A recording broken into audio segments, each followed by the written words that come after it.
ایک دوسرے کو عزت دو، برداشت کرو۔ میرے نبی نے فرمایا بہترین مسلمان وہ ہے جو بیوی سے اچھا سلوک کرتا ہو، اور بیوی سے فرمایا میری شریعت میں سجدہ ہوتا تو بیوی سے کہتا خامند کو سجدہ کر۔ بہترین صدقہ اولاد کی تربیت ہے۔ پورا گھر میرے نبی نے نقشہ، ہر ایک کی قیمت بتائی۔ ماں تیرے قدموں تلے جنت، کہ کاش میری ماں زندہ ہوتی، تم دیکھتے میں کیا کرتا، میں عشاء کی نماز کے مصلی پر ہوتا، میں سورۃ فاتحہ پڑھ رہا ہوتا، ادھر سے آواز آتی میری ماں کی محمد، تو میں نماز توڑ کے کہتا لبیک اماں جان۔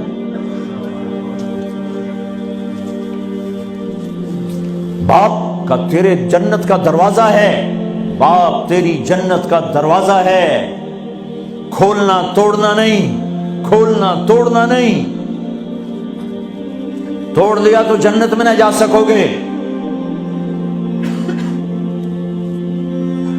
سب سے بہترین مسلمان جو بیوی سے اچھا سلوک کرے، سب سے بہترین عورت جو اپنے خامند کی منشا کو دیکھے۔ پھر آپ نے ایک عجب بات فرمائی جو معاشرے میں بہت بوجھ بنتا ہے جس کا، ہاں بھائی تمہیں ایسا صدقہ بتاؤں جس سے بڑھ کے کوئی صدقہ نہیں، تمہیں ایسا صدقہ بتاؤں جس سے بڑھ کے کوئی صدقہ نہیں۔ انہوں نے کہا جی کیا؟ کہ الابنۃ المردودہ، جس کی بیٹی کو طلاق ہو گئی یا بیوہ ہو گئی اور گھر واپس آ گئی ماں باپ کے، یا ماں باپ نہیں ہے تو بھائی ہیں، وہ ایک بوجھ بنتی ہے ماں باپ پر بھی، اور بھائی تو ویسے ہی باغی ہو جاتے ہیں۔ میرے نبی نے فرمایا اس بچی پہ خرچ کرنا کائنات کا سب سے افضل صدقہ ہے۔ گھر، ایک گھر کیسے چلتا ہے؟ ہمارے ہاں پنجاب، سندھ، بلوچستان سرحد میں بہنوں کو وراثت میں کوئی حصہ نہیں ملتا، سب بھائی کھا جاتے ہیں۔ میرے نبی نے فرمایا جس کو اللہ نے 2 بہنیں دیں اس نے ان کا حق ادا کیا، شادی کی حق ادا کیا۔ ماں باپ کی وراثت میں سے ہوتا ہے، اگر میں نے کوئی خود کمایا ہے اس میں بہنوں کا حق نہیں، ماں باپ سے اگر 1 روپیہ بھی آیا ہے تقسیم کیا جائے گا۔ جس نے بہنوں کا حق ادا کیا، شادی کی حق ادا کیا، اس پہ جنت واجب ہو گئی۔ جس کو اللہ نے 3 بیٹیاں دی، اس نے ان کی ڈولی اٹھائی، وہ جنت میں میرے ساتھ یوں ہوگا۔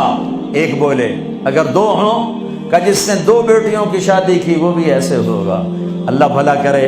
ایک صحابی کا، کہ جس کی 1 ہو، کہ جس کی 1 ہے، اگر اس نے اس کو عزت سے رخصت کیا تو وہ بھی میرے ساتھ ایسے ہی ہوگا۔ پھر کئی بچیوں کو طلاق پڑی ہے کہ اس کو بیٹا نہیں ہوتا۔ یہاں آنے سے پہلے کا واقعہ، پنڈی سے بچی رو رو برا حال اس کا، میں تو فون سنتا ہی نہیں ہوں ایسے کہ میرا تو کلیجہ پھٹ گیا ہے۔ ہے کہنے لگی کہ سسرال نے کہا تھا بیٹی ہوئی تو طلاق دے دیں۔ میں نے کہا اس میں میرا کیا قصور ہے، اور بیٹی ہی ہوئی اور مجھے طلاق پڑ گئی اور میں گھر آ گئی 22 سال کی عمر میں۔ بیٹی دینے والا اللہ اور ظلم کرنے والا سسرال۔ میرے نبی کو اللہ نے بیٹے دے کے اٹھا لیے، قاسم اٹھا لیے، عبداللہ اٹھا لیے، ابراہیم اٹھا لیے، 4 بیٹیاں دی، 3 زندگی میں اٹھا لی، زینب، ام کلثوم، رقیہ، تینوں آنکھوں کے سامنے چلی گئیں۔ فاطمہ سے نسل چلی، آپ نے فرمایا لوگوں کی نسل بیٹے سے چلتی ہے، میری نسل میری بیٹی فاطمہ سے چلی۔ اس لعنت کو دھویا۔ عورت کا کیا قصور ہے اگر اس بیچاری کو بچیاں ہو رہی؟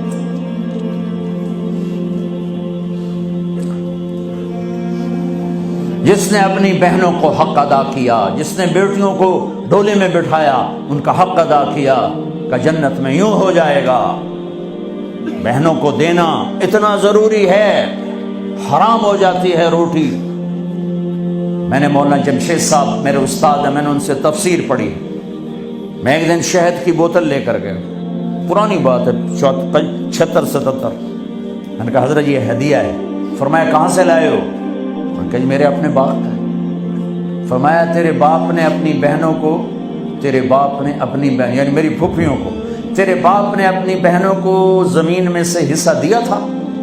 یہ سوال کیوں کیا؟ 10 روپے کی شہد کی بوتل تھی اس وقت، کہ اگر دیا تھا تو یہ میں لے لوں گا، اگر نہیں دیا تو پھر یہ حرام ہے، میں نہیں لوں گا، یہ مطلب تھا۔